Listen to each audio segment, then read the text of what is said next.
Assalamualaikum warahmatullahi wabarakatuh. Perkenalkan kami dari kelompok 17 akan memaparkan terkait isu strategis di Subdas Logawa Hulu yang berada di Kabupaten Banyumas. Hal ini berdasarkan pada Ranwal Perubahan Rencana Pembangunan Jangka Menengah Daerah atau RPJMD Kabupaten Banyumas tahun 2018 hingga 2023. Isu yang pertama adalah persentase penanganan sampah yang masih rendah. Total timbunan sampah mencapai 850 ton per hari dari rumah tangga, 40% berupa organik dan 10-15 ton dihasilkan dari non-rumah tangga. Masalah ini diperparah dengan terbatasnya lahan untuk pengolahan sampah, masyarakat yang kurang peduli terhadap praktik pembuangan sampah, dan kondisi TPA Gunung Tugel di Kabupaten Banyumas yang telah melebihi kapasitas dan mendekati masa akhir pakainya. Program kebijakan sampah di Banyumas yang dilakukan meliputi pengolahan sampah organik menjadi kompos, penggunaan sampah organik sebagai bahan daur ulang, serta pembangunan hanggar dan tempat pengolahan sampah terpadu di tingkat kecamatan. Dua, perlunya penurunan emisi gas rumah kaca (GRK). Peningkatan GRK dapat disebabkan oleh aktivitas manusia, perubahan penggunaan lahan, dan deforestasi. Hal ini mengakibatkan terjadinya penurunan cadangan karbon di beberapa wilayah seperti Cilacap dan Batu serta menyebabkan kekeringan di tahun 2020 sehingga menyebabkan kekurangan air bersih. Upaya pengelolaan yang dapat dilakukan meliputi: satu, mengadakan program industri ramah lingkungan; dua, melestarikan kawasan hutan lindung Gunung Selamat. Selanjutnya itu perlunya upaya keberlanjutan dari keanekaragaman hayati di Kabupaten Banyumas. Keanekaragaman hayati di Banyumas ditunjukkan dengan adanya 7 spesies ikan yang terdapat di Das Logawa, dan kondisi keanekaragaman hayati ini berpotensi mengalami kerusakan dan terancam akibat adanya kegiatan manusia. Hal ini juga dapat mengancam populasi ikan. Adapun upaya yang dilakukan yaitu yang pertama adanya program pengelolaan dan pengembangan taman keanekaragaman hayati, yang kedua program pengelolaan lingkungan terpadu berupa pelestarian biodiversitas dan menjaga ketersediaan sumber daya air berkelanjutan. Keempat, masih rendahnya indeks kualitas air sebagai sumber air baku.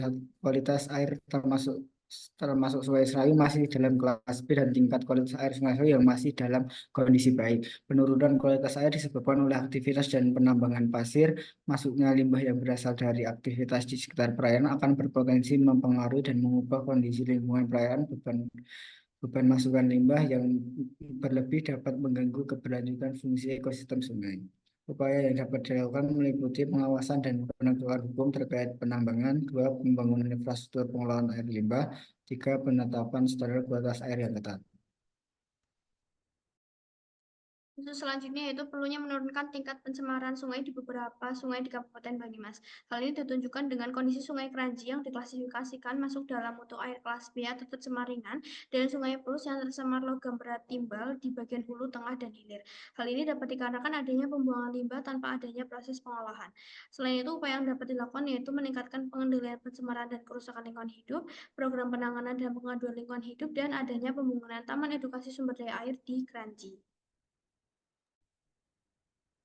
Selanjutnya, isu tentang sosial. Masih tingginya penduduk yang berada di bawah garis kemiskinan. Presentase kemiskinan di Kabupaten Banyumas masih tergolong rendah, yaitu 12,53% dibandingkan dengan Jawa Tengah sebesar 10,77% di tahun 2023. Penyebab kemiskinan di Banyumas yaitu keterbatasan akses terhadap pendidikan berkualitas menyebabkan rendahnya tingkat pendidikan masyarakat dan rendahnya lapangan pekerjaan serta tingginya angka pengangguran. Upaya yang dapat dilakukan meliputi: satu, pengembangan UMKM dan wirausaha; dua, pengembangan desa wisata dan industri kreatif; tiga, pelatihan keterampilan dan sertifikasi tenaga kerja.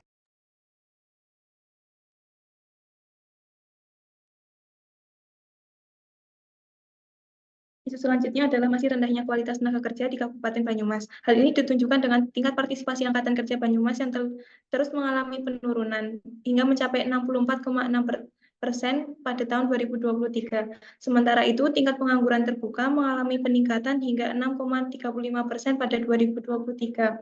Penyebabnya adalah rendahnya kualitas tenaga kerja yang ada, baik dalam hal pendidikan, keterampilan, maupun kesiapan dalam menghadapi persaingan di pasar kerja. Upaya pemerintah dalam mengoptimalkan tenaga kerja terdiri dari pembangunan sarana pelatihan berupa BLK, Kemudian memperkuat kerjasama dengan perusahaan lokal dan nasional. Yang ketiga, kerjasama dengan lembaga pelatihan kerja dan bursa kerja khusus. Yang selanjutnya, program pemberdayaan wirausaha melalui pelatihan dan pembantuan modal.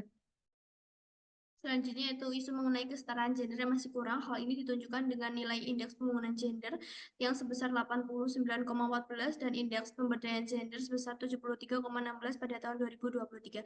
Hal ini juga ditunjukkan dengan adanya persentase keterlibatan perempuan di parlemen hanya sebesar 22% dan berada jauh dari kuota keterwakilan perempuan sebesar 30%.